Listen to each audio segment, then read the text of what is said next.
what's the difference between accountability and responsibility? A number of people view accountability from the perspective of the person to take the blame.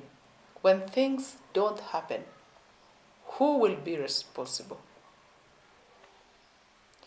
Accountability is taking responsibility and ownership for the outcome. It could be the outcome of a project, the outcome of a strategy, the outcome of a process. It is the bigger picture, owning and taking responsibility for the outcome. While responsibility is taking ownership for a task. So in a project team, you will have the project members taking responsibility for their specific assignments within the project.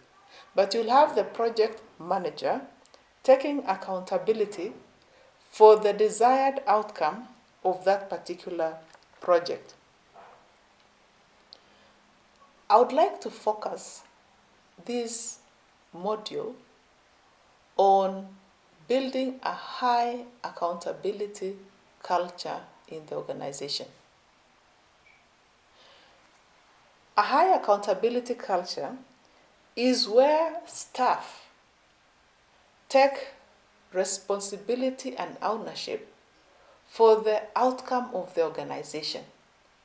So they rise beyond their specific duties, their specific responsibilities, and they take ownership for the successful accomplishment of the vision, the mission, the business goals. So someone in customer service will not only be looking at whether they served a customer well, but they are looking at how customer service plays within the entire organization. And if a customer is complaining about a product, they will not just make sure that they appease the customer, but they'll go beyond that to raise the issue and raise the concern to the respective department with an intention of that issue being resolved. Maybe the current product is not meeting the requirements in the market. Instead of the customer service representative being pleasant and making sure that they've appeased that customer, they'll actually take a role of how can the organization meet that need. What causes low accountability in an organization? A culture of low accountability. This can be triggered by many things. One, functional silos. When you have negative competition between departments, between sales and finance, between sales and operations, then what you'll find is that the functions will only focus on their functional roles, and they will not be able to look at their business role and how they can contribute to that. Leadership at the top not being cohesive. This can play out in a way that then teams and individuals start only focusing on their own roles and not contributing to the bigger perspective, because there is a lot of conflict at the leadership level. Poor, lacking, late, or sometimes scanty communication can affect accountability levels, because the workforce can see themselves as devalued, or they do not play on the bigger scheme of things. Lack of initiative. This occurs when people can see things not going right in the organization, but they just feel it's not their responsibility. Accountability requires somebody to step beyond their role, to actually contribute on the bigger plate, to say, why haven't we thought of doing this differently? Or why is this happening in this particular way? So if there is lack of initiative, ideas will just sit within specific pockets, but these are not being placed in areas where it can be taken up. Poor role modeling, lack of clarity. This is either in briefing. So if people are not very clear, then they do not see how the big picture can play. Biased handling of staff. Issues like certain behaviors being condoned without consequences can turn off the rest of the staff, causing mistrust and causing other employees not to take accountability. Lack of policies, processes, and structures. This also contributes to low accountability in the organization. At times you have one person reporting to two people, and at times that creates enough confusion that then accountability drops in the organization. Ideas, solutions shared over time, but no action taken. This can demoralize the workforce. So you've made suggestions, you've pointed out areas, and nothing is being done. What happens is that people stop doing it because you won't do anything with it. And that again impacts on accountability. Capacity levels. If people don't have the skills and the competencies, then that affects accountability. And lastly, empowerment. If workforce don't feel that they are empowered, they will think it is somebody else's job. But if they feel that they're empowered to make those suggestions and to contribute to those decisions, then that actually drives a high accountability culture in the organization. Now, how important is accountability? We've asked this to a number of staff in different organizations, and they all agree it is very important. On a scale of 10, they will score it at a 10. Why is it so important? It's because low accountability levels will start a chain of events that will lead to low productivity. Low accountability levels, it will trigger mistrust. And mistrust is basically a lack of trust. And where there is lack of trust, people just turn up to do their jobs and they go back. It will trigger low morale.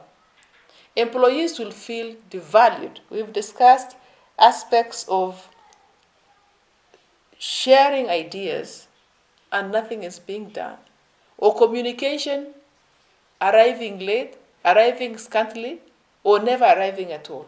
Employees will feel devalued. And when they feel devalued, they will disengage with the organization. And the final fruit of that is low productivity. Now, low productivity might manifest itself as an issue in the organization. But if you dig and follow that route, you will find that the root near to the tree is stemming from low accountability. There are 5 accountability levels in an organization. And the best way to demonstrate that is by using an example of Brian, a high-performing staff who reports to Patrick. Now, Brian has behaviors that are destroying the team effort in the department. But Patrick is very slow in discussing these and effecting consequences on this so that there can be a desired behavior. Now, how does Brian's behavior affect Brian as a person? How does it affect him as an individual within the department he works in? Of course, if there are behaviors that are not supportive of a workforce environment, he could end up as a person losing a job. He could end up feeling isolated with the other members not wanting to work closely with him. But look at what that does to the team. A high-performing individual destabilizing a team. It weakens the team, and of course the team results get compromised. If you look at that accountability on the organization. The team output feeds into the overall performance of the organization.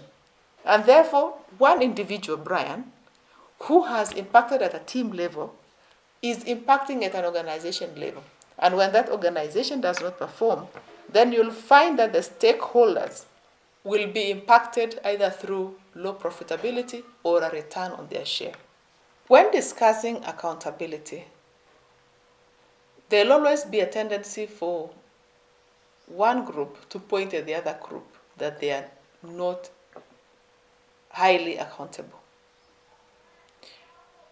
Accountability will work best when everybody takes accountability and becomes a source of influence within their own jurisdiction. I'll share with you an accountability model we call the Ora Bed model that helps you to distinguish a high accountability from a low accountability situation. And this is very helpful, especially when you are dealing with your direct reports. In a high accountability situation, the individual is looking at themselves. They are looking inward. They are looking at the control they have in a situation, and they are taking ownership, responsibility, and accountability. That is where you pick the ORA, O-R-A, ownership, responsibility, and accountability. As compared to a low accountability situation, where the person is always looking at somebody else. They are looking outward, and they give up control. They do not feel they had a control of the situation. Take the example of a task you gave somebody on a Wednesday and inform them it was due on a Monday. On Monday, they come up to you and they say they were not able to do it. Why? Because I had a lot of work, because I did not understand the brief you gave me, because somebody else came and gave me another task that conflicted with what I had, and I did not have enough time. I traveled over the weekend, and yet I had planned to do that. So in this low accountability situation, you'll see that the person is always looking out. Something outside their control happened, and therefore they always have a blame, an excuse, or a denial. That is where you get the BED. The B for blame, E for excuse, and D for denial. So whenever you are asking or you're reviewing performance in a particular situation, use the Ora Bed model and find, is the person blaming somebody else? Is the person giving an excuse or a denial? That will tell you it's a low accountability situation. But if the person is actually saying, I will take that, can I reschedule this other project because it's not very urgent? If the person is actually looking at themselves as controlling the delivery of that particular situation, then you have an Ora situation. You have a high accountability situation. How can you be a role model in promoting a high accountability culture in the organization?